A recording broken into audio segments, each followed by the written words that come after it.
بسم اللہ الرحمن الرحیم۔ آئیے ناظرین کرام، ایک نئی کتاب آپ کی سماعتوں کی نظر کرتے ہیں۔ اسلام کا سیاسی نظریہ، مولانا مودودی رحمہ اللہ کی تعبیر کے متعلق الجھنیں۔ اسلام کا سیاسی نظریہ، مولانا مودودی رحمہ اللہ کی تعبیر کے متعلق الجھنیں۔ نمبر 1، ایک عرصے تک مولانا مودودی کی سیاسی فکر کے حوالے سے بعض الجھنیں سامنے آ رہی ہیں، اس لیے بعض بنیادی امور کی تنقید ضروری ہے۔ ان میں سے پہلے جمہوریت کی بحث ہے۔ اس میں لوگوں کو یہ الجھن درپیش ہے کہ مولانا کی سیاسی فکر کا ماخذ مغرب کی تنویری مفکرین ہیں، جن کے زیر اثر مولانا نے جمہوریت کی اسلام کاری کی ہے۔ اسی پر آگے یہ کثر تعمیر کی گئی ہے کہ جمہوریت کے ذریعے اسلام غلبہ نہیں پا سکتا۔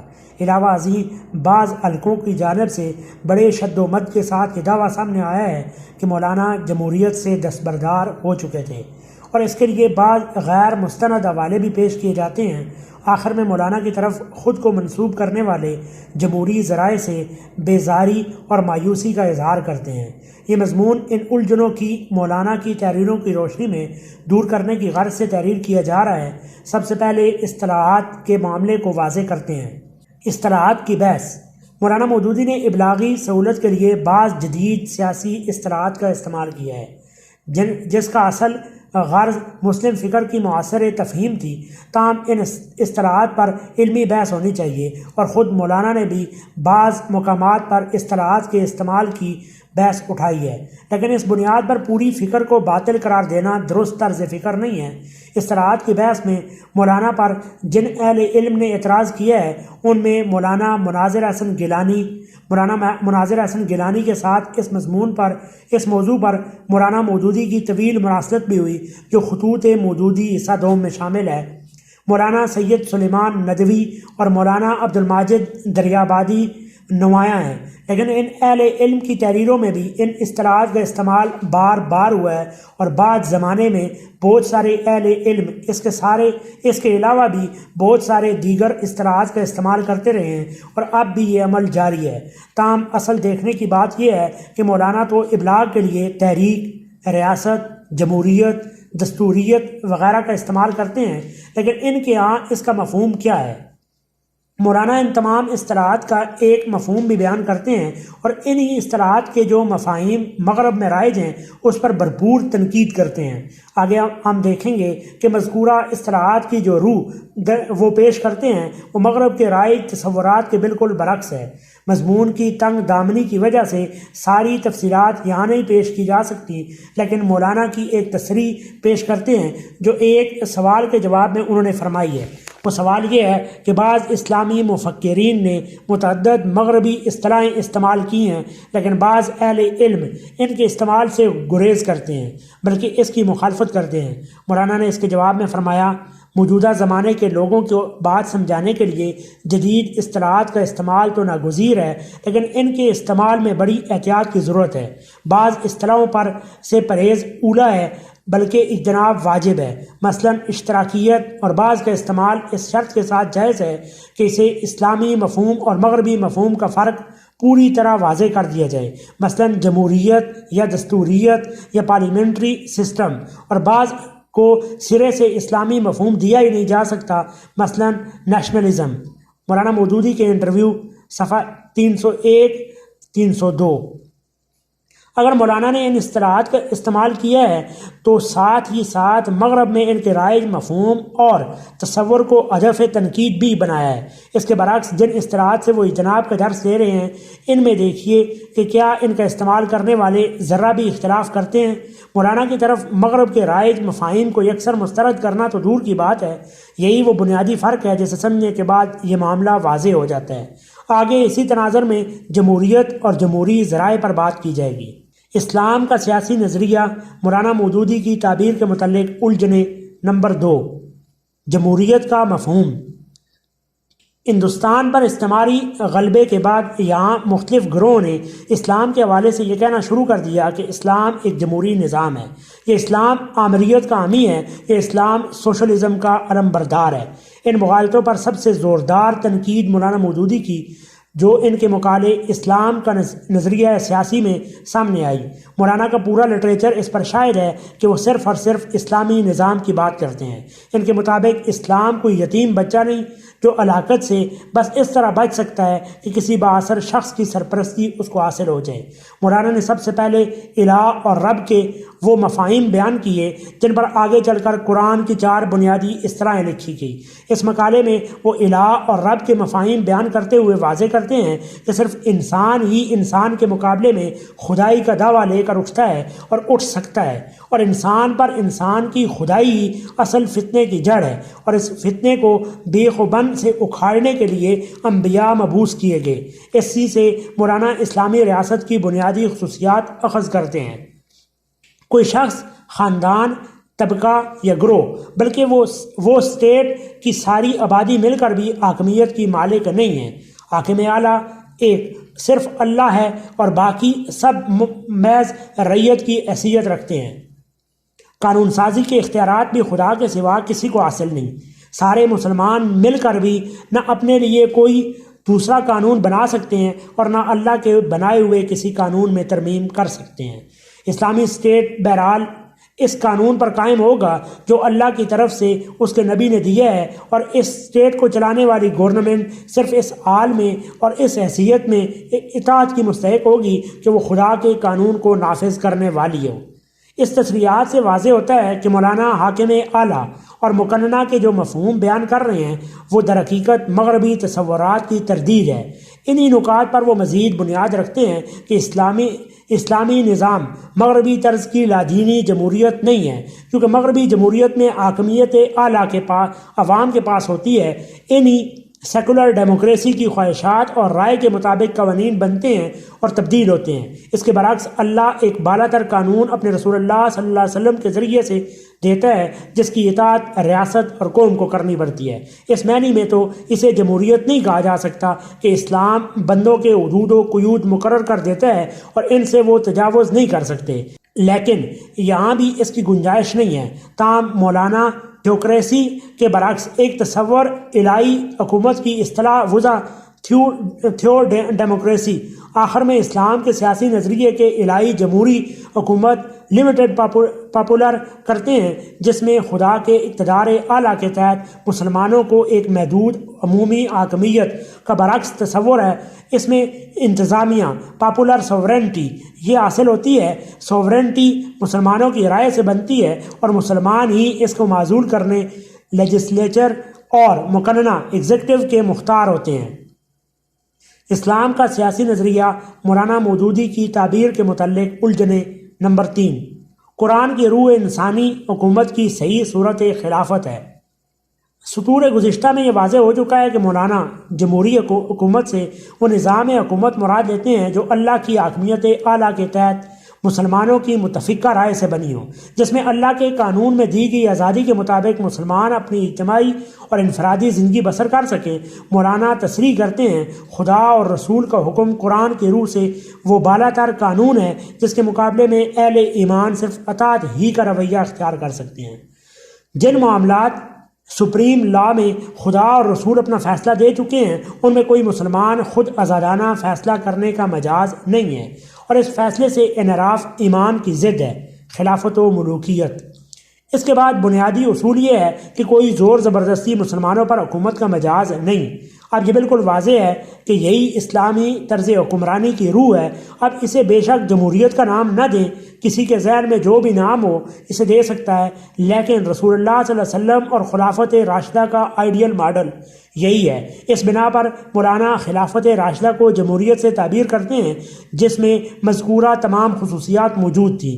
مولانا اس اصولی طرز حکمرانی کی وضاحت کرتے ہوئے لکھتے ہیں انسانی حکومت کی صحیح صورت قرآن کی روح سے صرف یہ ہے کہ ریاست خدا اور رسول اللہ صلی اللہ علیہ وسلم کی قانونی بالادستی تسلیم کر کے اس کے حق میں حاکمیت سے دستبردار ہو جائے اور حاکم حقیقی کے تحت خلافت نیابت کی حیثیت قبول کرے۔ اس حیثیت میں اس کے اختیارات خواہ و تشریعی ہوں یا عدالتی یا انتظامی، لازماً حدود اللہ جو اللہ نے مقرر کی ہیں سے محدود ہوں گے۔ خلافت و ملوکیت اس سے معلوم ہوتا ہے کہ مولانا کے نزدیک مسلمانوں کی نظم اجتماعی کی تشکیل میں عام فرد برابر کا حصہ دار ہے۔ اس کو مولانا اجتماعی خلافت سے موسوم کرتے ہیں۔ مزید برآں یہی اسلامی خلافت کو طبقاتی حکومت اور مذہبی پیشوائیت سے الگ کر کے جمہوریت کے رخ پر موڑتی ہے۔ مولانا لکھتے ہیں، اس جائز اور صحیح نوعیت کی خلافت کا عامل کوئی ایک شخص یا خاندان یا طبقہ نہیں ہوتا، بلکہ وہ جماعت اپنی مجموعی حیثیت میں ہوتی ہے جس نے مذکورہ بالا اصولوں کو تسلیم کر کے اپنی ریاست قائم کی۔ کمیونٹی ہو۔ سورہ نور کی آیت 55 کے الفاظ کے معاملے میں لِيَسْتَخْلِفَهُمْ فِي الْأَرْضِ اس معاملے میں صریح ہیں۔ اس فکرے کی روح سے اہل ایمان کی جماعت کا ہر فرد خلافت میں برابر کا حصہ دار ہے۔ کسی شخص یا طبقے کو عام مومنین اختیارات خلافت سلب کر کے انہیں اپنے اندر مذکور کر لینے کا حق نہیں ہے۔ نہ کوئی شخص یا طبقہ اپنے حق میں خدا کی خصوصی خلافت کا دعویٰ کر سکتا ہے۔ یہی چیز اسلامی خلافت کو ملوکیت، طبقاتی حکومت اور مذہبی پیشواؤں کی حکومت سے الگ کر کے اسے جمہوریت کے رخ پر موڑتی ہے۔ لیکن اس میں اور مغربی جمہوریت میں اصولی فرق یہ ہے کہ مغربی تصور کی جمہوریت کے اصول پر قائم ہوتی ہے، اور اس کے برعکس اسلام کی جمہوری پاپولر سوورنٹی، عوامی حاکمیت خلافت میں خود عوام خدا کی حاکمیت تسلیم کر کے اپنے اختیارات کو برضا و رغبت قانون خداوندی کے حدود میں محدود کر لیتے ہیں۔ خلافت و ملوکیت عوامی حاکمیت کو اسلامی جمہوریت سے الگ کرنے کے لیے اسی اجتماعی خلافت کو اساس بناتے ہیں۔ اسلامی ریاست میں اس کے تمام مسلم باشندوں کا بحیثیت مجموعی عامل خلافت ہونا وہ اہم اصولی حقیقت ہے جس پر پاپولر اسلام میں جمہوریت کی بنا رکھی گئی۔ جس طرح غیر اسلامی جمہوریت کی بنیاد اجتماعی حاکمیت پاپولر کے اصول پر قائم ہوتی ہے، ٹھیک اسی طرح اسلامی جمہوریت کی بنیاد اجتماعی خلافت سوورنٹی کے اصول پر قائم ہوتی ہے۔ اس نظام میں حاکمیت حاکمیت کی نفی عوامی حاکمیت کے سیاق میں ہے۔ تفسیر کے لیے دیکھیے اسلامی ریاست صفحہ 265-264 کے بجائے خلافت کی اصطلاح اس لیے اختیار کی گئی ہے کہ یہاں اقتدار خدا کا عطیہ ہے، اور اس عطیے کو خدا کے مقرر کیے ہوئے حدود کے اندر ہی استعمال کیا جا سکتا ہے۔ لیکن خلافت کا یہ محدود اقتدار قرآن کی مذکورہ بالا تصریح کی روح سے کسی ایک شخص کے طبقے کو نہیں بلکہ ریاست کے تمام مسلمانوں کو من حیث الجماعت سونپا گیا ہے، جس کا لازمی تقاضا یہ ہے کہ حکومت مسلمانوں کی مرضی سے بنے، ان کے مشورے سے کام کرے اور اسی وقت تک حکمران رہے جب تک مسلمان اس سے راضی رہے۔ اسلامی ریاست صفحہ 245۔ اس بحث کا خلاصہ یہ ہے کہ جمہوری حکومت سے مولانا کی مراد وہ نظام حکومت ہے جو اللہ کی حاکمیت اعلیٰ کے تحت مسلمانوں کی متفقہ رائے سے بنی ہو، جس میں اللہ کے قانون میں دی گئی آزادی کے مطابق مسلمان اپنی اجتماعی اور انفرادی زندگی بسر کر سکیں۔ بالاتر قانون اللہ اور رسول اللہ صلی اللہ علیہ وسلم کا ہے۔ اسلامی حکومت پر اللہ کے حکم کی بجاوری واجب ہے اور اس کے خلاف کوئی بھی اقدام نہیں اٹھا سکتی۔ جب مسلمانوں کا اجتماعی نظم اللہ کے قانون کی بالادستی قبول کر کے اپنی حاکمیت سے دستبردار ہو جائے تو اسے خلافت کی حیثیت حاصل ہو جاتی ہے۔ اس خلافت میں ہر مسلمان برابر کا شریک ہے۔ ان بنیادی اصولوں کے بعد وہی شخص مسلمان کا حکمران بن سکتا ہے جسے مسلمان خود پر حکمرانی کی ذمہ داری ڈال دے۔ کوئی زور زبردستی مسلمانوں پر حکومت کا مجاز نہیں ہے۔ اسلام کا سیاسی نظریہ مولانا مودودی رحمہ اللہ کی تعبیر کے متعلق الجھنیں۔ نمبر 4، زیر بحث موضوع سے متعلق اسلامی ریاست کے مولانا درج ذیل خصوصیات ذکر کرتے ہیں۔ نمبر 1، ایک آزاد قوم کی طرف سے یہ شعوری عہد اس ریاست کو وجود میں لاتا ہے کہ وہ پوری خود مختاری کی مالک ہوتے ہوئے اپنی مرضی سے خود رب العالمین کے آگے سر تسلیم خم کر دے گی، اور اس کے ماتحت حاکمیت کی بجائے خلافت کی حیثیت قبول کر کے ان کے ہدایات و احکام کے مطابق کام کرے گی جو اس نے اپنی کتاب اور اپنے رسول اللہ صلی اللہ علیہ وسلم کے ذریعے سے عطا کیے ہیں۔ نمبر 2، وہ حاکمیت کو خدا کے لیے خالص کرنے کی حد تک تھیوکریسی کے بنیادی نظریے سے متفق ہے، مگر اس نظریے پر عمل درآمد کرنے میں اس کا راستہ تھیوکریسی سے الگ ہو جاتا ہے۔ مذہبی پیشواؤں کے کسی خاص طبقے کو خدا کی خصوصی خلافت کا عمل ٹھہرانے اور حل و عقد کے سارے اختیارات اس طبقے کے حوالے کر دینے کی بجائے وہ حد ریاست میں رہنے والے تمام اہل ایمان کو، جنہوں نے رب العالمین کے آگے سر تسلیم خم کرنے کا شعوری عہد کیا ہے، خدا کی خلافت کا عامل قرار دیتی ہے اور حل و عقد کے آخری اختیارات مجموعی طور پر ان کے حوالے کر دیتی ہے۔ نمبر 3، وہ جمہوریت کے اس اصول میں ڈیموکریسی سے متفق ہے کہ حکومت کا بننا اور بدلنا اور چلانا بالکل عوام کی رائے سے ہونا چاہیے، لیکن اس میں عوام مطلق العنان نہیں ہوتے کہ ریاست کا قانون، اس کے اصول حیات، اس کے داخلی و خارجی سیاست اور اس کے وسائل و ذرائع سب ان کی خواہشات کے تابع ہوں، اور جدھر جدھر وہ مائل ہوں یہ ساری چیزیں بھی اسی طرف مڑ جائیں، بلکہ اس میں خدا اور رسول اللہ صلی اللہ علیہ وسلم کا بالا تر قانون اپنے اصول و حدود اور اخلاقی احکام و ہدایات سے عوام کی خواہشات پر ضبط قائم رکھتا ہے، اور ریاست ایک ایسے متعین راستے پر چلتی ہے جسے بل دینے کے اختیارات نہ اس کے منظمہ کو حاصل ہوتے ہیں، نہ عدلیہ کو، نہ مقننہ کو، نہ مجموعی طور پر پوری قوم کو، الا یہ کہ قوم خود اپنے عہد کو توڑ دینے کا فیصلہ کر کے دائرہ ایمان سے نکل جائے۔ نمبر 4، وہ ایک نظریاتی ریاست ہے جس کو چلانا فطرتاً انہی لوگوں کا کام ہو سکتا ہے جو اس کے بنیادی نظریے اور اصول کو تسلیم کرتے ہوں، لیکن تسلیم نہ کرنے والے جتنے لوگ بھی اس کے حدود میں تابع قانون ہو کر رہنا قبول کر لیں، انہیں وہ تمدنی حقوق اسی طرح دیتی ہے جس طرح تسلیم کرنے والوں کو دیتی ہے۔ خلافت و ملوکیت، صفحہ 54-55۔ اسلام کا سیاسی نظریہ مولانا مودودی کی تعبیر کے متعلق الجھنیں۔ نمبر 5، حکمران کے انتخاب کا طریقہ۔ مولانا خلافت راشدہ کے مجموعی نظام کو جمہوری روح سے تعبیر کرتے ہیں۔ تفصیل کے لیے دیکھیے خلافت و ملوکیت، صفحہ 100-102۔ تاہم حکمران کے انتخاب کے بارے میں خلفائے راشدین کے تعامل سے استدلال کرتے ہیں کہ چونکہ چاروں خلفاء کے انتخاب کا طریقہ مختلف تھا، لیکن اس میں جمہوری روح کار فرما تھی۔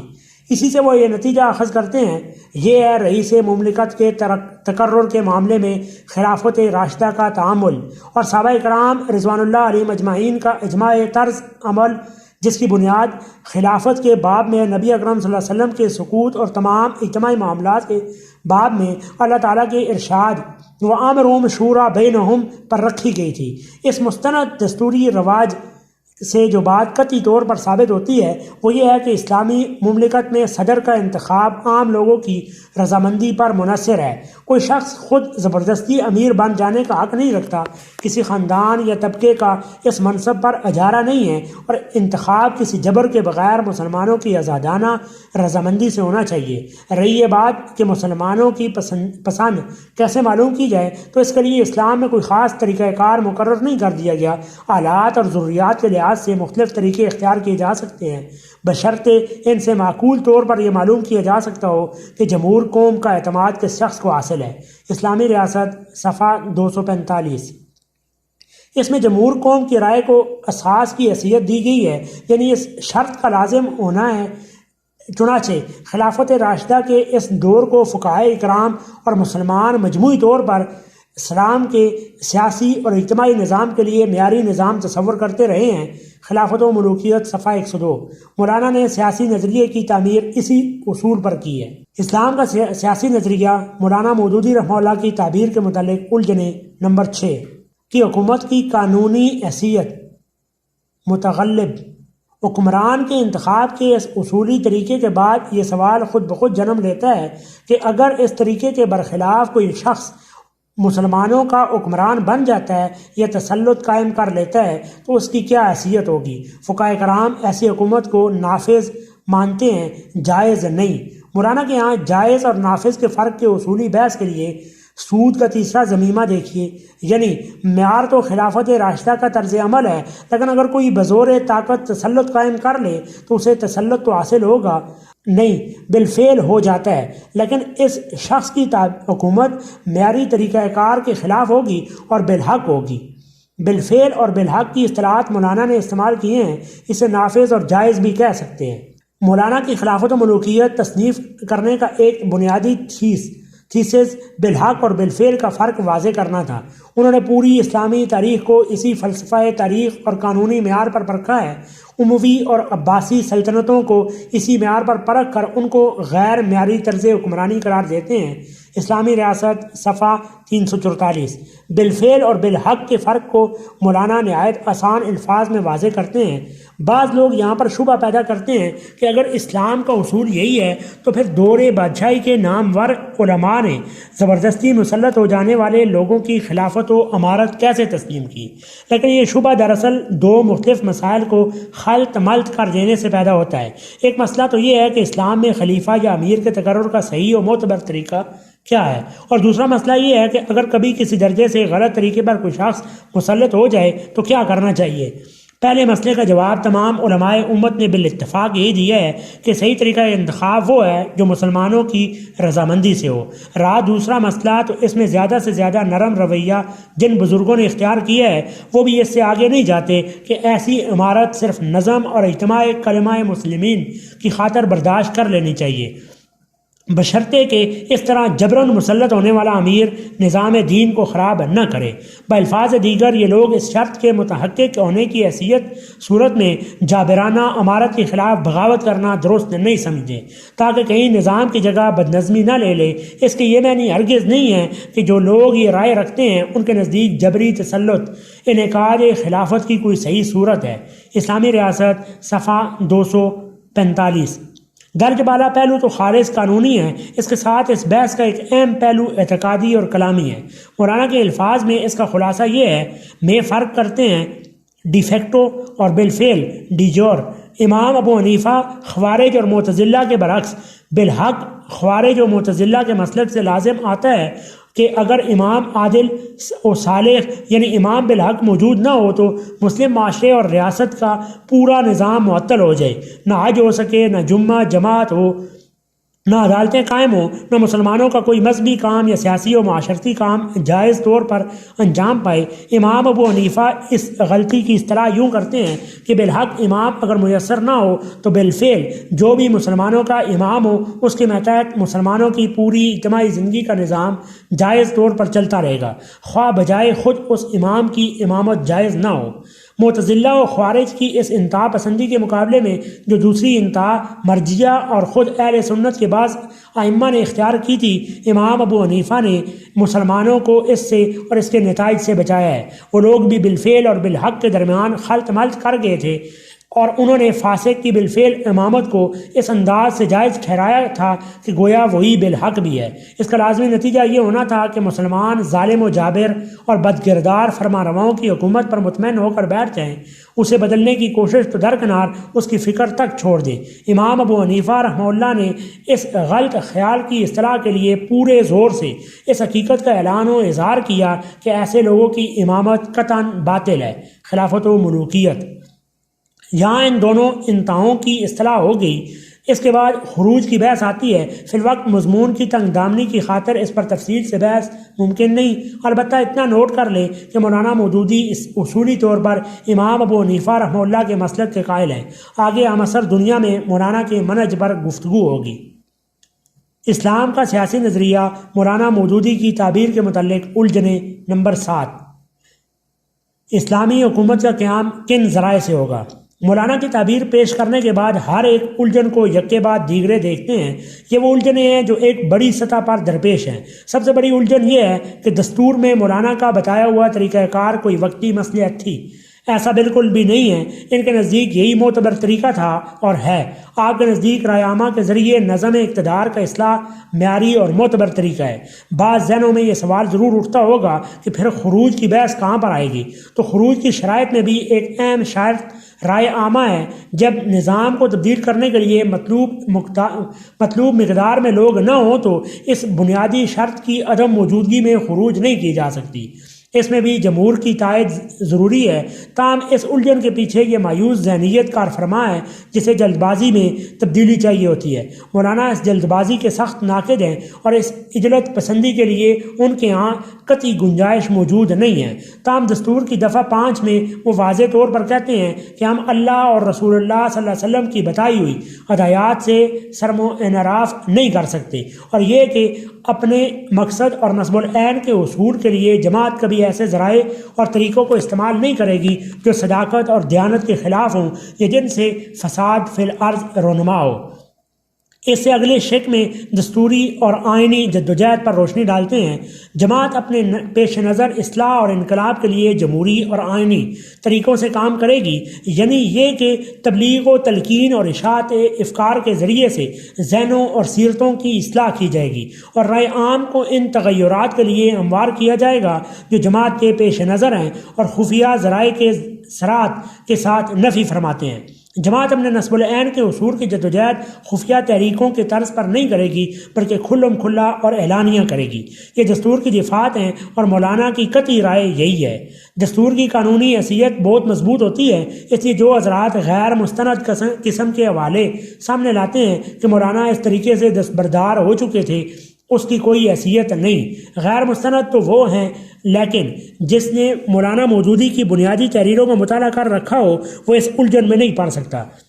لیکن ان الجھنوں کے پیچھے اصل سبب مطالعے کا فقدان ہے، اور ایسے لوگوں کے بارے میں مولانا نے فرمایا تھا جو پڑھے بغیر لکھتا ہے وہ کیچڑ اگلتا ہے، اور جو پڑھے بغیر بولتا ہے وہ آگ اگلتا ہے۔ اسلام کا سیاسی نظریہ، مولانا مودودی رحمہ اللہ کی تعبیر کے متعلق الجھنیں۔ نمبر 8، اسلامی حکومت کے قیام میں غیر جمہوری ذرائع کی نفی۔ جمہوریت کی نظری اور اصطلاحی بحث کے بعد اس میں کوئی ابہام باقی نہ رہا کہ مولانا مودودی جمہوری طریقے ہی کو معتبر اور معیاری طریقہ سمجھتے ہیں۔ غیر جمہوری اور غیر آئینی ذرائع کی نفی ان کے ہاں متعدد بار ہوئی ہے اور اس پر ان کی کئی تحریریں موجود ہیں، اس لیے ان کے ہاں اس طریقے کے لیے کوئی گنجائش موجود نہیں۔ یہاں موضوع کے مناسبت کے کچھ اقتباسات پیش کرتے ہیں۔ جمہوری اور غیر جمہوری کا فرق واضح کرتے ہوئے لکھتے ہیں، جمہوری طریقوں کا مطلب واضح طور پر جان لیں۔ غیر جمہوری طریقوں کے مقابلے میں جب جمہوری طریقوں کی اصطلاح استعمال کی جاتی ہے تو اس کے یہ معنی ہوتے ہیں کہ نظام زندگی میں جو تبدیلی بھی لانا اور ایک نظام کی جگہ جو نظام بھی قائم کرنا مطلوب ہو اسے زور زبردستی سے لوگوں پر مسلط نہ کیا جائے، بلکہ عامت الناس کو سمجھا کر اور اچھی طرح مطمئن کر کے انہیں ہم خیال بنایا جائے اور ان کی تائید سے اپنا مطلوبہ نظام قائم کیا جائے۔ کوئی دوسرا نظام مثلاً کمیونزم لوگوں پر زبردستی ٹھونسنا جا سکتا ہے، بلکہ اس کے قیام کا ذریعہ ہی جبر اور جباریت ہے، اور خود اس کے ائمہ اعلانیہ یہ کہتے ہیں کہ انقلاب بندوق کی گولی ہی سے آتا ہے۔ استعماری نظام اور سرمایہ داری نظام اور فسطائی نظام بھی رائے عامہ کی تائید کے محتاج نہیں ہیں، بلکہ رائے عامہ کو طاقت سے کچل دینا اور اس کا گلا گھونٹ دینا ہی ان کے قیام کا ذریعہ ہے۔ لیکن اسلام اس قسم کا نظام نہیں ہے، وہ پہلے لوگوں کے دلوں میں ایمان پیدا کرنا ضروری سمجھتا ہے، کیونکہ ایمان کے بغیر لوگ خلوص کے ساتھ اس کے بتائے ہوئے راستوں پر نہیں چل سکتے۔ تصریحات۔ گزشتہ قسط میں یہ وضاحت ہو گئی کہ مولانا جسے معتبر طریقہ مانتے ہیں جمہوری طریقہ، وہ کوئی وقتی مصلحت نہ تھی بلکہ ایک سوچی سمجھی رائے تھی جس پر آگے مستقل طور پر چلنا تھا۔ مولانا فرماتے ہیں، میں اصولاً قانون شکنی اور غیر آئینی طریقہ کار اور زیر زمین کام کا سخت مخالف ہوں۔ میری یہ رائے کسی سے خوف یا کسی وقتی مصلحت کی بنا پر نہیں ہے، بلکہ میں سالہ سال کے مطالعے سے اس نتیجے پر پہنچا ہوں کہ قانون کا احترام مہذب معاشرے کے وجود کے لیے ناگزیر ہے، اور کوئی تحریک اگر اس احترام کو ایک دفعہ ضائع کر دے تو پھر خود اس کے لیے بھی لوگوں کو قانون کا پابند بنانا سخت دشوار بلکہ محال ہوتا ہے۔ اسی طرح زیر زمین کام اپنے اندر وہ قباحتیں رکھتا ہے جن کی وجہ سے اس طریقے پر کام کرنے والے آخرکار خود ان لوگوں سے بھی بڑھ کر معاشرے کے لیے مصیبت بن جاتے ہیں جن کو ہٹانے کے لیے وہ یہ طریقہ اختیار کرتے ہیں۔ انہیں وجوہ سے میرا عقیدہ یہ ہے کہ قانون شکنی اور خفیہ کام قطعی غلط ہے۔ میں نے ہمیشہ جو کچھ کیا ہے اعلانیہ کیا ہے اور آئین و قانون کے حدود کے اندر رہ کر کیا ہے، حتیٰ کہ جن قوانین کا میں شدید مخالف ہوں ان کو بھی میں نے آئینی اور جمہوری طریقوں سے بدلوانے کی کوشش کی ہے اور کبھی ان کی خلاف ورزی نہیں کی۔ یہی عقیدہ جماعت اسلامی کا بھی ہے، اور اس کے دستور کی دفعہ 5 میں اس امر کی صراحت موجود ہے کہ ہم ایسے ذرائع اور طریقے کبھی استعمال نہیں کریں گے جو صداقت و دیانت کے خلاف ہوں یا جن سے فساد فی الارض رونما ہو۔ ہم جو کچھ کریں گے جمہوری اور آئینی طریقوں سے کریں گے اور خفیہ طریقوں سے نہیں، بلکہ کھلم کھلا اور اعلانیہ کریں گے۔ آفتروزہ ایشیا، لاہور، 17 نومبر 1963۔ یہاں یہ بات یقیناً بعض لوگوں کے لیے حیران کن ہوگی کہ مولانا کہتے ہیں کہ میں نے ہمیشہ جو کچھ کیا ہے اعلانیہ کیا ہے اور آئین و قانون کی حدود کے اندر رہ کر کیا ہے، حتیٰ کہ جن قوانین کا میں شدید مخالف ہوں ان کو بھی میں نے آئینی اور جمہوری طریقوں سے بدلوانے کی کوشش کی ہے، مگر کبھی ان کی خلاف ورزی نہیں کی۔ یہ بات مولانا کی جدوجہد کی روح سمجھنے کے لیے کافی ہے۔ اسلام کا سیاسی نظریہ، مولانا مودودی کی تعبیر کے متعلق الجھنیں۔ نمبر 9، حکمت اور صبر۔ مولانا مودودی اپنی فکر کے علمی نفاذ کے لیے ہمیشہ اس بنیادی اصول پر عمل کرنے کی تلقین فرماتے رہے ہیں جو عظیم الشان مقصد ہمارے سامنے ہے، اور جن زبردست طاقتوں کے مقابلے میں ہم کو اٹھ کر اس مقصد کے لیے کام کرنا ہے، اس کا اولین تقاضا یہ ہے کہ ہم میں صبر ہو، تدبر اور معاملہ فہمی ہو، اور اتنا مضبوط ارادہ جس سے ہم دور رس نتائج کے لیے لگاتار انت تک صحیح کر سکیں۔ بے صبری کے ساتھ جلدی نتائج برآمد کرنے کے لیے بہت سے ایسے سطحی کام کیے جا سکتے ہیں جن سے ایک وقتی ہلچل برپا ہو جائے، لیکن اس کا کوئی حاصل اس کے سوا نہیں ہے کہ کچھ دنوں تک فضا میں شور رہے اور پھر ایک صدمے کے ساتھ سارا کام اس طرح برباد ہو کر مدت ہائے دراز تک اس کا نام لینے کی بھی کوئی ہمت نہ کر سکے۔ روداد جماعت اول، صفحہ 88-89۔ ذوالحج 1382 ہجری میں دنیا عرب کی اسلامی طریقوں کے نوجوانوں سے خطاب میں ان کے لیے طریقہ کار واضح کرتے ہوئے جو نصیحتیں کی، اس میں اس پہلو کو مزید نمایاں کیا۔ بے صبر ہو کر خام بنیادوں پر جلدی سے کوئی اسلامی انقلاب برپا کر دینے کی کوشش نہیں کرنی چاہیے۔ جو مقصود ہمارے پیش نظر ہے اس کے لیے بڑا صبر درکار ہے۔ حکمت کے ساتھ جانچ تول کر ایک ایک قدم اٹھائیے اور دوسرا قدم اٹھانے سے پہلے خود اطمینان کر لیجئے کہ پہلے قدم میں جو نتائج آپ نے حاصل کیے ہیں وہ مستحکم ہو چکے ہیں۔ جلد بازی میں جو پیش قدمی ہوگی اس میں فائدے کی بنسبت نقصان کا خطرہ زیادہ ہوگا۔ تفہیمات جلد 3 صفحہ 362۔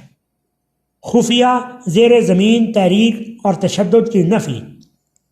ایک موقع پر ارکان کے اجتماع میں فرمایا، خدا کی قسم اور میں بہت کم قسم کھاتا ہوں کہ جماعت اسلامی نے جو یہ مسلک اختیار کیا ہے کہ وہ کسی قسم کے تشدد کے ذریعے یا کسی قسم کی خفیہ تحریک کے ذریعے سے یا کسی قسم کی سازشوں کے ذریعے سے انقلاب برپا نہیں کرنا چاہتی، یہ قطعاً کسی کے خوف کی وجہ سے نہیں ہے۔ یہ قطعاً اس لیے نہیں ہے کہ ہم اپنی صفائی پیش کر سکیں کہ ہم دہشت گرد نہیں ہیں اور ہمارے اوپر یہ الزام نہ لگنے پائے۔ اصل بات یہ ہے کہ اسلامی انقلاب اس وقت تک مضبوط جڑوں سے قائم نہیں ہو سکتا جب تک کہ لوگوں کے خیالات تبدیل نہ کر دیے جائیں، جب تک لوگوں کے افکار، لوگوں کے اخلاق اور لوگوں کی عادات کو تبدیل نہ کر دیا جائے۔ اگر کسی قسم کے تشدد کے ساتھ یا کسی قسم کی سازشوں کے ساتھ یا کسی کے دھوکے بازیوں اور جھوٹ کے ساتھ انتخابات جیت لیے جائیں یا کسی طریقے سے انقلاب برپا کر دیا جائے تو چاہے یہ انقلاب کتنی دیر تک رہے، یہ اسی طرح اکھڑتا ہے جیسے اس کی کوئی جڑ نہ ہو۔ افروزہ ایشیا، لاہور، 7 اپریل 1974۔ اسلام کا سیاسی نظریہ، مولانا مودودی رحمہ اللہ کی تعبیر کے متعلق الجھنیں۔ نمبر 10۔ گزشتہ کیس میں اس امر کی وضاحت ہو گئی کہ مولانا تشدد، بندوق کے زور پر اور عوام میں خوف اور دہشت پھیلانے کے ذریعے کسی قسم کی تبدیلی کے قائل نہیں ہیں۔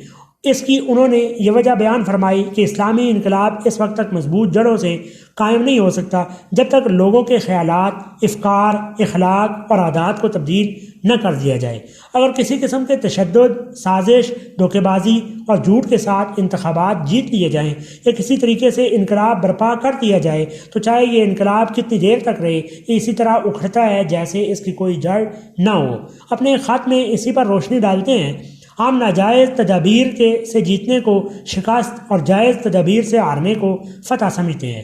جعلی ووٹ حاصل کرنا یا روپے سے ووٹ خریدنا اس ملک کے لیے اتنا ہی تباہ کن ہے جتنا یہ آمریت کا نظام تباہ کن ہے۔ یہ کام کر کے جو لوگ جیتیں گے ان کے ہاتھ سے کوئی اصلاح نہیں ہو سکتی۔ یہاں وہ اس بات کا اعادہ کر رہے ہیں کہ اصلاح کے لیے ناجائز تدابیر اختیار کرنے سے نہ تو نظام جڑ پکڑ سکتا ہے اور نہ اس سے کوئی اصلاح ممکن ہے۔ مولانا کے یہاں اس معاملے میں بہت ہی عمدہ توازن پایا جاتا ہے کہ وہ کسی ایک طریقے کو انتہا پر نہیں لے جاتے۔ بالعموم ہمارے یہاں تبدیلی کے جو مناہج معروف ہیں ان میں توازن نہیں پایا جاتا۔ کوئی یکسر نظم اقتدار کو مکمل بے دخل کرنے پر یقین رکھتا ہے اور فرد کی تربیت اور اسے نظام کے لیے تیار کرنے کو یکسر نظر انداز کر دیتا ہے۔ تو کوئی فرد کی تربیت کو ہی اصل الاصول قرار دے کر نظم اقتدار کو بے معنی سمجھ بیٹھتا ہے۔ نظم اس کا سارا زور اسی پر ہوتا ہے کہ فرد کی اصلاح ہو جائے، تو اس کے نتیجے میں خود بخود اقتدار کی بھی اصلاح ہو جائے گی۔ یہ دونوں اپروچ انسانی نفسیات اور عملی زندگی سے عارفانہ تجاہل کے نتیجے میں وجود پذیر ہوئے ہیں۔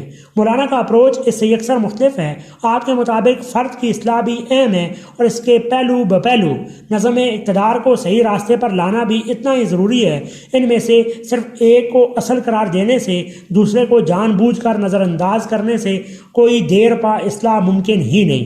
مولانا فرماتے ہیں، ہمارے پیش نظر صرف ایک سیاسی نظام کا قیام نہیں ہے، بلکہ ہم چاہتے ہیں کہ پوری زندگی انفرادی اور اجتماعی میں وہ ہماگیر انقلاب رونما ہو جو اسلام رونما کرنا چاہتا ہے، جس کے لیے اللہ نے اپنے انبیاء کو مبعوث کیا تھا اور جس کی دعوت دینے اور جدوجہد کرنے کے لیے ہمیشہ انبیاء علیہ السلام کی امامت و رہنمائی میں امت مسلمہ کے نام ایک گروہ بنتا رہا ہے۔ دعوت دین اور اس کے طریقہ کار، صفحہ 10۔ اسلام کا سیاسی نظریہ، مولانا مودودی کی تعبیر کے متعلق الجھنیں، نمبر 11۔ 1948 میں مولانا مودودی ایک مضمون لکھتے ہیں، واضح طور پر سمجھ لیجئے کہ یہاں اسلامی نظام کا قیام صرف دو طریقوں سے ممکن ہے۔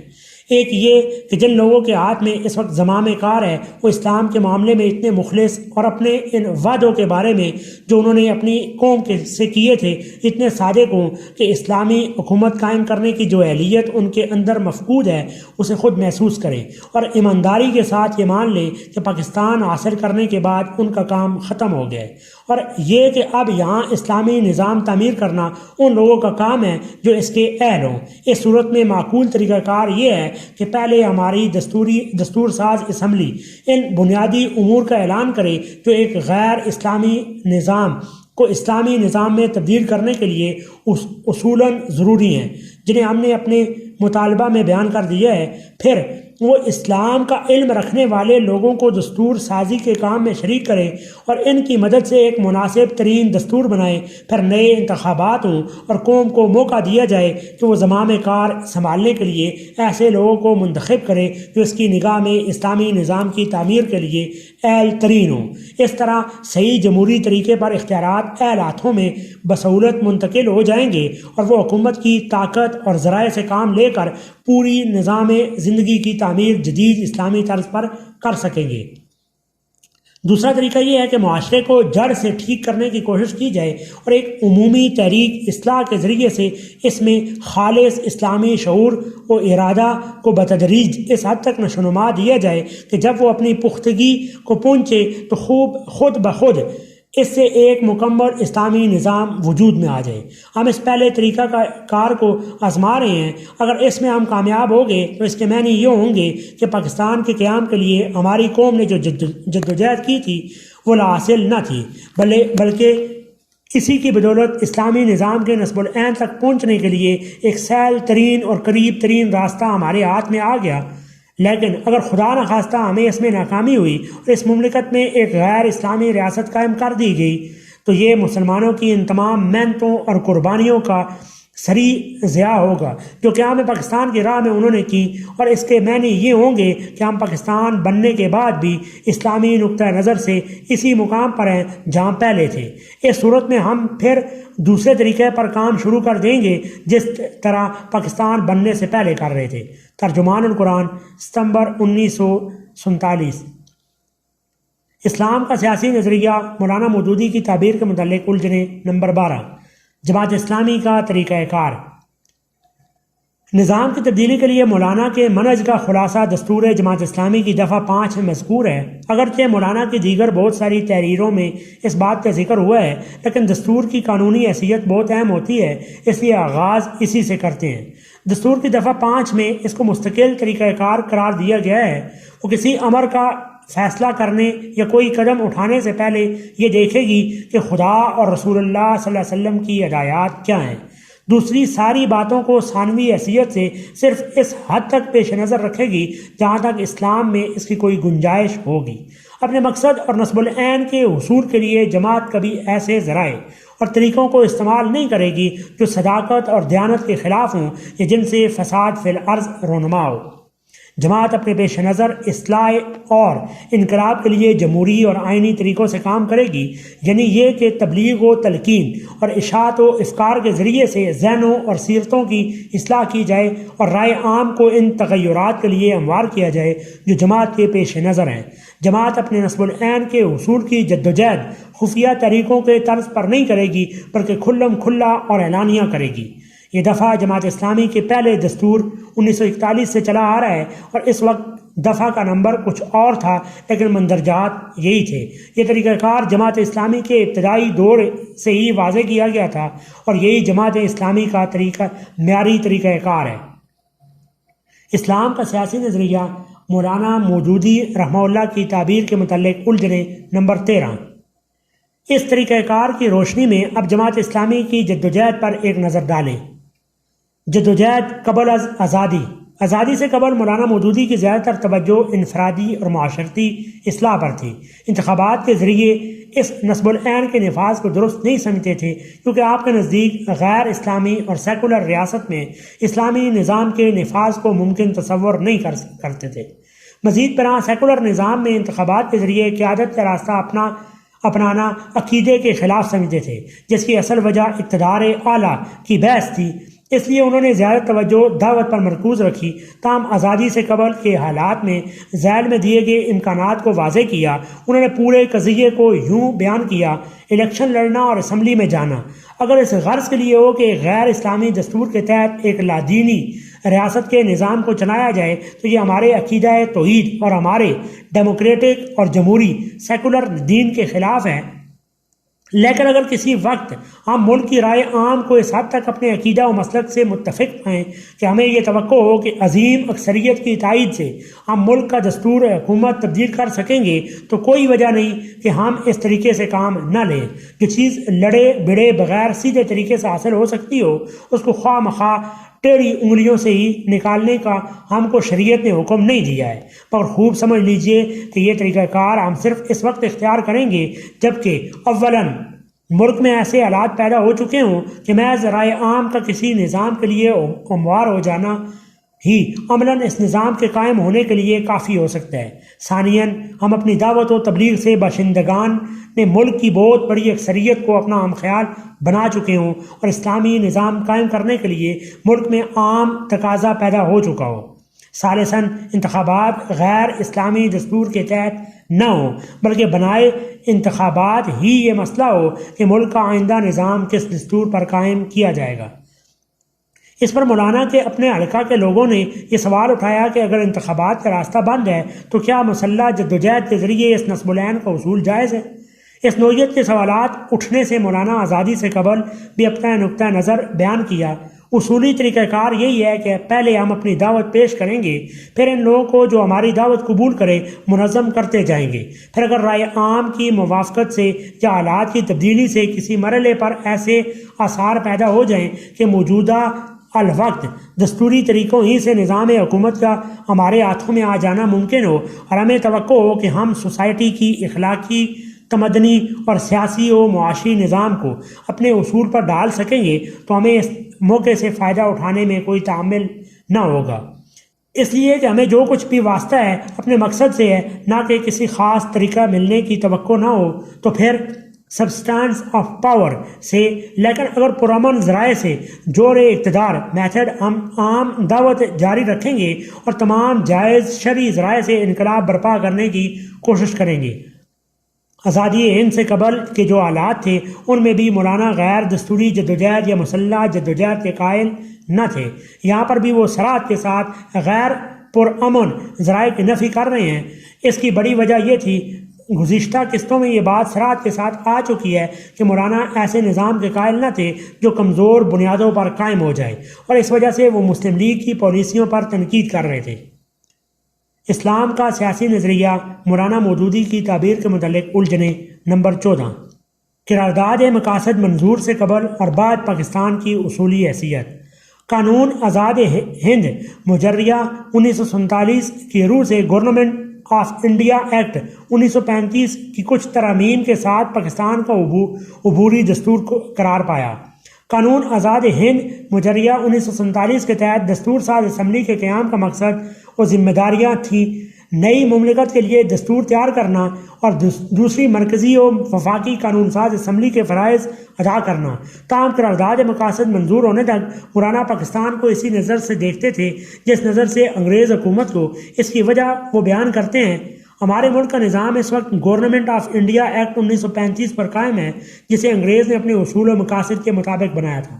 انگریز کی حکومت اسلام کی حکومت نہیں تھی، کفر کی حکومت تھی۔ پاکستان میں بھی وہی نظام حکومت اب قائم ہے، اگرچہ اسے مسلمان چلا رہے ہیں، لیکن یہ نظام اپنی فطرت کے لحاظ سے کافرانہ ہی ہے۔ اس کے بعد ریاست کو مسلمان بنانے کا پہلا اصول بیان کرتے ہوئے لکھتے ہیں، اب اس نظام کو مسلمان بنانے کے لیے اگر کوئی بنیادی تبدیلی سب سے پہلے کرنے کی ہے تو وہ یہی ہے کہ جس طرح فرد کو مسلمان بنانے کے لیے کلمہ پڑھایا جائے، اسی طرح اسے بھی کلمہ پڑھایا جائے۔ اس سلسلے میں مولانا نے پہلا اقدام یہ کیا کہ ریاست کو کلمہ پڑھانے کی غرض سے دستور ساز اسمبلی کے ارکان کو اپنا پیغام پہنچایا، لیکن ان کی طرف سے مایوس کن اظہار کے بعد مولانا نے عوامی تحریک کی سلسلہ جنبانی شروع کر دی۔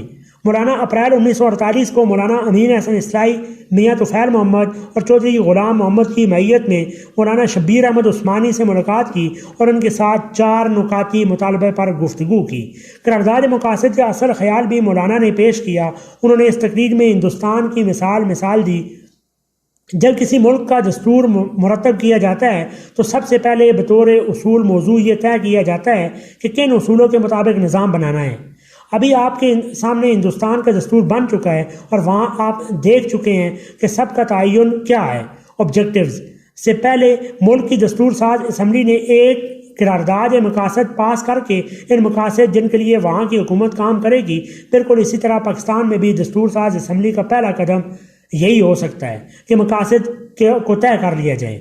مولانا مودودی نے رائے عام ہموار کرنے کے لیے مارچ 1948 کے آغاز میں حکومت سے اس مطالبے کو ماننے کے لیے ملک گیر مہم چلائی، جس کے نتیجے میں وہ اپنے رفقا سمیت پنجاب سیفٹی ایکٹ کے تحت گرفتار کر لیے گئے۔ تاہم یہ مہم قرارداد مقاصد کی منظوری کی صورت میں نتیجہ خیز ثابت ہوئی۔ جس وقت قرارداد مقاصد منظور ہوئی اس دوران مولانا مودودی ملتان جیل میں تھے۔ قرارداد کا متن مولانا مودودی کو جیل میں دکھایا گیا، جس میں انہوں نے بعض لفظی ترامیم کی۔ مولانا نے عوامی مہم اور مولانا شبیر احمد عثمانی نے دستور ساز اسمبلی کے تکن کی حیثیت سے مؤثر کردار ادا کیا۔ تاہم 12 مارچ 1949 کو قرارداد مقاصد منظور ہونے کے بعد دستور سازی کا عمل شروع ہوا۔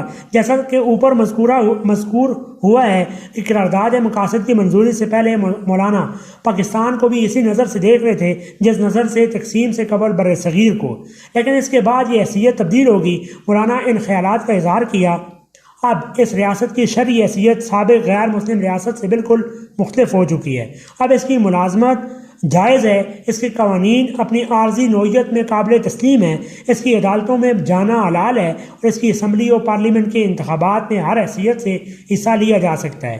اس دستوری تغیر کے ساتھ جماعت نے اپنی پالیسی میں بھی یہ تغیر کیا کہ وہ آئندہ اس ملک کے انتخابات میں حصہ لے کر آئینی طریقوں سے اس ملک کو مکمل دارالاسلام بنانے کی کوشش کرے گی۔ یہ ہماری تحریک کی تاریخ میں ایک اہم نقطہ انقلاب تھا جس نے ہمارے لیے ایک طریقہ کار کی بجائے دوسرے طریقہ کار کا دروازہ کھول دیا۔ اسلام کا سیاسی نظریہ مولانا مودودی کی تعبیر کے متعلق الجھنیں۔ نمبر 15، برطانوی ہند کی حیثیت۔ برطانوی ہند کے حوالے سے یہ ذکر ہو چکا ہے کہ ان حالات میں مولانا کسی مسلح جدوجہد کے ذریعے اسلامی حکومت کے قیام کے حق میں نہیں تھے، حالانکہ وہ بھی ایک ناجائز قبضہ ہی تھا۔ اس کی وجہ تواتر کے ساتھ ذکر ہو چکی ہے کہ نظام کو صحیح معنوں میں تب تک تبدیل نہیں کیا جا سکتا جب اس کی جڑیں مضبوطی نہ پکڑیں، اور استطاعت کی بحث بھی اپنی جگہ اہم ہے۔ اس کا یہ مطلب ہرگز نہیں کہ مولانا استعماری طاقت کو بزور شمشیر کچلنے کے قائل نہ تھے۔ الجہاد فی الاسلام اسی دور کی شاہکار ہے۔ اسی طرح مولانا کا پورا علم الکلام بھی اسی زمانے میں تشکیل پایا۔ طاغوت، جاہلیت وغیرہ جیسے تصورات برطانوی استعمار کی موجودگی سے وجود پذیر ہوئے، لیکن یہ نکتہ قابل غور ہے کہ ان حالات میں بھی مولانا اس کے حق میں کیوں نہ تھے۔ اس کی ایک بڑی مثال اسی زمانہ میں مولانا نے بھی زیر بحث لائی۔ مولانا مودودی تحریک مجاہدین یا تحریک سیدین کو بڑی قدر کی نگاہ سے دیکھتے ہیں اور اس کو شاہ ولی اللہ کی تجدیدی کارنامے کا تمتمہ قرار دیتے ہیں، لیکن اس تحریک کی ناکامی مولانا نے ناکامی قرار دینے کی تشریح کی ہے، جس سے ان کی مراد دنیاوی ناکامی ہے، کہ اسباب بھی تفصیل سے بیان کیے ہیں کہ تحریک مجاہدین اسلامی حکومت کیوں قائم نہ کر سکی۔ مولانا دوسرے سبب کے زیر عنوان سب سے پہلے اس بنیاد کا ذکر کرتے ہیں جسے مولانا کے ہاں خشت اول کی حیثیت حاصل ہے کہ جس علاقے میں تحریک مجاہدین نے جا کر جہاد کیا اور حکومت قائم کی، اس علاقے کو پہلے اچھی طرح تیار نہیں کیا گیا۔ اگرچہ تحریک مجاہدین بہترین اخلاقی اور روحانی تربیت پائی ہوئی تھی، مگر یہ لوگ ہندوستان کے مختلف گوشوں سے جمع ہو کر شمالی ہندوستان مہاجرین کی حیثیت سے گئے تھے۔ اس علاقے میں سیاسی انقلاب سے پہلے وہاں کی آبادی میں پہلے ذہنی انقلاب برپا کرنے کی ضرورت تھی تاکہ لوگ اسلامی حکومت کو سمجھنے اور اس کے انصار بننے کے قابل ہوتے۔ مولانا ایک اور بہت بڑے سبب کی طرف اشارہ کرتے ہیں جو موجودہ صورتحال میں بھی بہت متعلق ہے، وہ یہ ہے کہ سیدین شاید اس غلط فہمی میں مبتلا تھے کہ سرحد کے لوگ چونکہ مسلمان ہیں اور غیر مسلم اقتدار کے ستائے ہوئے بھی ہیں، اس لیے وہ اسلامی حکومت کا خیر مقدم کریں گے۔ اسی وجہ سے انہوں نے جاتے ہی وہاں جہاد شروع کر دی، لیکن وہاں ناساز ماحول کی وجہ سے وہ اس حکومت کا بوجھ سہار نہ سکے۔ مولانا آخر میں بطور نصیحت لکھتے ہیں، تاریخ کا یہ سبق بھی ایسا ہے جیسے آئندہ ہر تجدیدی تحریک میں ملحوظ رکھنا ضروری ہے۔ اس حقیقت کو اچھی طرح ذہن نشین کر لینا چاہیے کہ جس سیاسی انقلاب کی جڑیں اجتماعی ذہنیت، اخلاق اور تمدن میں گہری جمی ہوئی نہ ہوں، وہ نقش برآب کی طرح ہوتا ہے۔ کسی عارضی طاقت سے ایسا انقلاب واقع ہو بھی جائے تو قائم نہیں رہ سکتا، اور جب مٹتا ہے تو اس طرح مٹتا ہے کہ اپنا کوئی اثر چھوڑ کر نہیں جاتا۔ تفسیر کے لیے دیکھیے تجدید و احیاء دین صفحہ 90-91۔ اسی سے مولانا کا مدعا بخوبی واضح ہو جاتا ہے۔ اسلام کا سیاسی نظریہ مولانا مودودی کی تعبیر کے متعلق الجھنیں نمبر 16۔ موجودہ غیر مسلم ممالک میں مسلمانوں کی حکمت عملی۔ BBC کے ایک انٹرویو میں مولانا سے سوال ہوا کہ جن ممالک میں مسلمان اقلیت میں ہیں وہ اور وہاں اسلامی قانون کے بجائے سیکولرزم پایا جاتا ہے، ان میں مسلمان حکومت کے خلاف کوئی اقدام کریں گے؟ مولانا جواب میں فرماتے ہیں، نہیں، اگر ہم کسی غیر مسلم ریاست میں ہوں گے تو ہم اس ریاست میں یہ کوشش کریں گے کہ پرامن جمہوری ذرائع سے لوگوں کے خیالات کو تبدیل کریں اور دلائل کے ساتھ ان کو اسلامی نظام زندگی کی معقولیت اور برتری کا قائل کریں۔ اسی طریقے سے جب ہم اکثریت کے خیالات اور ذہنوں کو تبدیل کر لیں گے اور لوگوں کو اسلامی نظام زندگی کا قائل کر لیں گے تو اکثریت کی بنا وہاں کا نظام تبدیل کریں گے۔ ظاہر ہے کہ یہ چیز جمہوری نقطہ نظر سے بالکل درست ہوگی۔ ہم اس ریاست کے اندر غیر جمہوری ذرائع سے کوئی انقلاب نہیں لائیں گے۔ مسلم ممالک میں بھی مولانا کے یہاں معیاری طریقہ کار یہی ہے۔ اسلام کا سیاسی نظریہ مولانا مودودی کی تعبیر کے متعلق الجھنیں نمبر 17۔ آخری قسط، تبدیلی قیادت کا واحد راستہ انتخابات۔ جب مولانا مودودی اس پر اصرار کرتے ہیں کہ اسلامی نظام صرف جمہوری طریقے سے قائم ہوگا تو پاکستان کے تناظر میں اس سے مراد انتخابی سیاست ہوتی ہے۔ دیگر ممالک کے حوالے سے جب مولانا سے سوال ہوا تو انہوں نے جواب میں فرمایا، ہر ملک کے حالات ایک جیسے نہیں ہیں، اس لیے مختلف ذرائع استعمال کیے جا سکتے ہیں، لیکن اصل الاصول یہی ہے کہ خفیہ اور پرتشدد ذرائع اور جس سے معاشرے میں فتنہ و فساد پھیلتا ہو اور اختیار کرنا درست نہیں ہے۔ اس سلسلے میں لندن میں مقیم عرب طلباء نے اپنے رسالہ مجلۃ الغرباء کے لیے مولانا سے انٹرویو لیا، جس میں ایک سوال حکومتی جبر و تشدد سے متعلق پوچھا گیا۔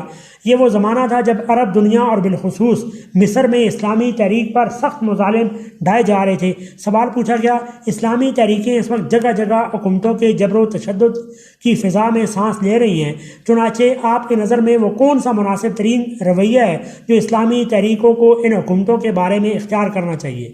مولانا جواب میں فرماتے ہیں، میرے نزدیک یہ طے کرنا ہر ملک کی اسلامی تحریک کے کارکنوں اور قائدین کا کام ہے کہ جس قسم کا ظلم و استبداد ان پر مسلط ہے اس سے مقابلے میں وہ کس طرح کام کرے۔ ہر ملک میں اس کی صورتیں اور کیفیتیں اتنی مختلف ہیں کہ سب کے لیے کوئی ایک طریقہ عمل تجویز کرنا مشکل ہے۔ البتہ جو چیز میں ان سب کے لیے ضروری سمجھتا ہوں وہ یہ ہے کہ ان کو خفیہ تحریکات اور مسلح انقلاب کی کوششوں سے قطعی باز رہنا چاہیے۔ ہر طرح کے خطرات و نقصانات برداشت کر کے بھی اعلانیہ پرامن اعلائے کلمت الحق کا راستہ اختیار کرنا چاہیے، خواہ اس کے نتیجے میں ان کو قید و بند سے دوچار ہونا پڑے یا پھانسی کے تختے پر چڑھ جانے کی نوبت آ جائے۔ تاہم انتخابی سیاست کو ماچھی کوٹ کے اجتماع میں پالیسی کے طور پر جماعت اسلامی کا طریقہ کار قرار دیا گیا۔ اس معاملے میں صحیح رائے قائم کرنے کے لیے 3 حقیقتیں واضح طور پر آپ کی نگاہ میں رہنی چاہیے۔ پہلے یہ کہ آپ اس ملک میں اسلامی نظام زندگی عملاً قائم کرنا چاہتے ہیں اور اس کے لیے قیادت کی تبدیلی ناگزیر ہے۔ دوسری یہ کہ جس ملک میں آپ کام کر رہے ہیں وہاں ایک آئینی و جمہوری نظام قائم ہے اور اس نظام میں قیادت کی تبدیلی کا ایک ہی آئینی راستہ ہے، انتخابات۔ تیسری یہ کہ ایک آئینی و جمہوری نظام میں رہتے ہوئے تبدیلی قیادت کے لیے کوئی غیر آئینی راستہ اختیار کرنا شرعاً آپ کے لیے جائز نہیں ہے، اور اس بنا پر آپ کی جماعت کے دستور نے آپ کو اس امر کا پابند کیا ہے کہ آپ اپنے پیش نظر اصلاح و انقلاب کے لیے آئین و جمہوری طریقوں ہی سے کام کریں۔ ان 3 حقیقتوں کو ملا کر جب آپ غور کریں گے تو بالکل منطقی طور پر ان سے وہی نتیجہ نکلے گا جو قرارداد میں بیان کیا گیا ہے۔ آپ انتخابات میں آج حصہ لیں یا 10، 20، 50 برس بعد، بہرحال اگر آپ کو یہاں کبھی اسلامی نظام زندگی قائم کرنا ہے تو راستہ آپ کو انتخاب ہی کا اختیار کرنا پڑے گا۔ انتخابات عام میں حصہ لینے کے ہر موقع سے فائدہ اٹھانا ضروری ہے کہ اس کے ساتھ اگر یہ حقیقت بھی آپ کی نگاہ میں رہے کہ جس ملک میں آئینی و جمہوری نظام کار فرما ہو اور جہاں مختلف نظریات و مقاصد کے لیے کام کرنے والی طاقتیں بھی اپنا کام کر رہی ہوں اور جہاں پہلے سے ایک طرز خاص کی قیادت اپنی جڑیں جمائے ہوئے ہو، وہاں ایک نئی قیادت کا ابھرنا کبھی یک لخت نہیں ہو سکتا، بلکہ وہاں یہ تبدیلی لازماً بتدریج ہی ہوگی۔ تو آپ کو یہ ماننے میں کوئی تعمیل نہ رہے گا کہ اس تدریجی عمل کو آج ہی سے شروع ہو جانا چاہیے۔ اس کی ابتدا آپ آج سے کریں تو 10-20 سال میں آخر اپنی منزل کے آپ کے سامنے ہوگی۔ 10-20 سال بعد کریں گے تو اس کی تکمیل کے لیے آپ کو 10-20 ہی سال اور انتظار کرنا پڑے گا۔ یہ امید کرنا غلط ہے کہ کسی وقت بھی آپ اس پوزیشن میں ہوں گے کہ انتخابات کے میدان میں اترتے ہی آپ کا پہلا قدم آخری منزل پر پڑے۔ لہٰذا دانشمندی کا تقاضا یہی ہے، جو کام آپ کو کسی نہ کسی وقت کرنا ہے اور اپنے نصب العین تک پہنچنے کے لیے جسے کیے بغیر چارہ نہیں ہے، اسے آپ اب پہلا موقع ملتے ہی شروع کر دیں اور ہر بات کے موقع پر اپنے پچھلے کام سے فائدہ اٹھا کر آگے بڑھنے کی کوشش کریں۔ تحریک اسلامی کا آئندہ کا لائحہ عمل۔